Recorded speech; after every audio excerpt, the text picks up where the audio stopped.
Of our four factoring tricks, this is probably the one that's going to require the most kind of effort and focus to learn. And it's something that's very valuable, though, that you'll have to definitely put effort into to get. It's talking about something called the sum and difference of cubes. Sum of difference of cubes being you're doing something cubed plus something cubed, or something cubed minus something cubed. If you recall from first semester, we actually had something called the difference of two squares, or dots. When they were squared, there was only a rule for minus. But with cubes, there's actually one for plus and one for minus. So I wrote here, if you have this kind of situation, this is what it'll factor into. If you have this, it factors into this. Lost my equal sign here. And it's worthwhile, like I would recommend, just FOIL these out. You'll see that a lot of stuff cancels, and all you have left is a to the third plus b to the third. A lot of stuff cancels when you FOIL these. You just have this left over. These are worth knowing. I would definitely put the effort into memorizing them. If you look at them, like they're all in the same spot. It's just the signs that you have to remember.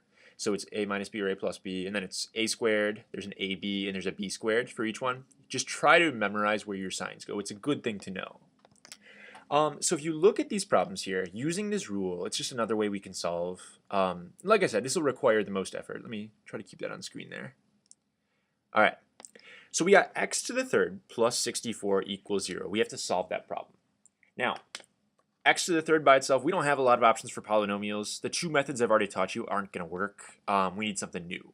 And as it turns out, you can write this. If you rewrite this as something cubed plus something cubed, we're going to be in good shape because we'll break it down into just a regular linear thing and a quadratic thing. So just like we do with difference of two squares, this first parenthesis, my a, is going to be x because x to the third is x to the third. And this parenthesis right here is going to be a 4 because 4 to the third is 64. So everywhere I see in my original problem, I'm using the sum formula up here. Everywhere I see an a, I'm going to replace it with an x. That's my first parenthesis. Everywhere I see a b, I'm going to replace it with 4. So I'm going to rewrite this. It's the first parenthesis. The little guy is just a plus b. So it's going to be this plus this. I have an x plus 4. The second one requires a tiny bit more effort. I have a squared. So it was x squared. Then it's minus a times b. So minus x times 4 is 4x minus 4x. And plus b squared. B is the second parenthesis. 4 squared is 16. Takes a little practice to get that down. But we have these two parentheses, and they're still equal to 0. This looks more complicated than my original problem, the blue guy right here. But the thing is, this is a linear and a quadratic term. And again, zero product property. I can solve these both with relatively little efforts.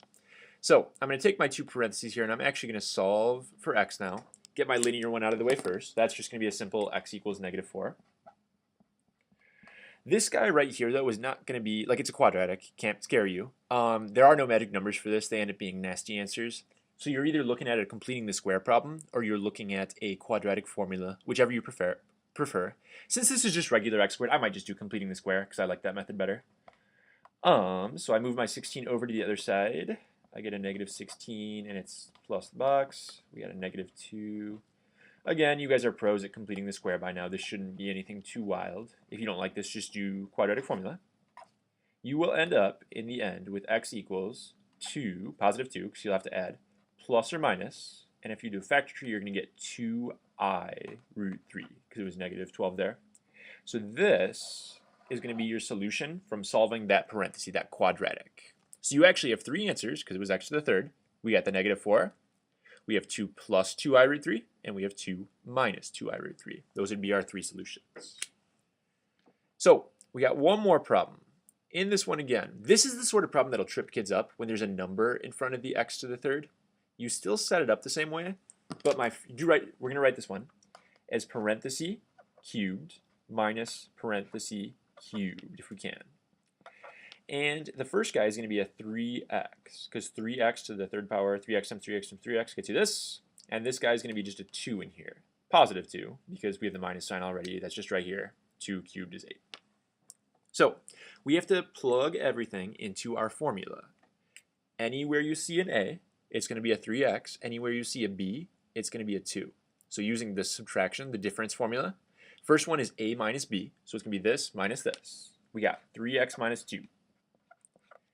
The second one is where kids mess up. Just from personal experience, I see this get messed up a lot. A squared, be careful with that. 3x is my a. 3x squared means 3x times 3x, which is 9x squared.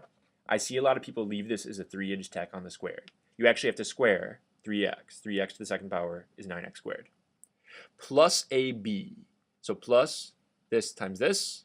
So 3x times b is a positive 2 is going to be 6x. So we're looking at plus 6x here.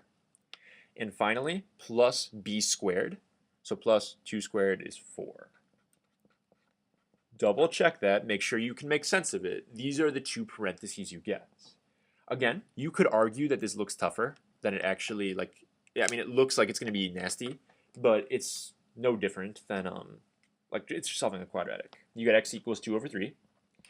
This one I probably wouldn't mess around with completing the square because I'm going to have fractions and it's just going to be kind of nasty looking. I would do quadratic formula on this, which I assume at this point in time you guys can do pretty well with. I'm just going to kind of fly through that. I already have it written down somewhere else. I did this ahead of time. So do your quadratic formula. It's good, builds character and all that. Good practice. But when you get done, you will end up with this answer totally simplified.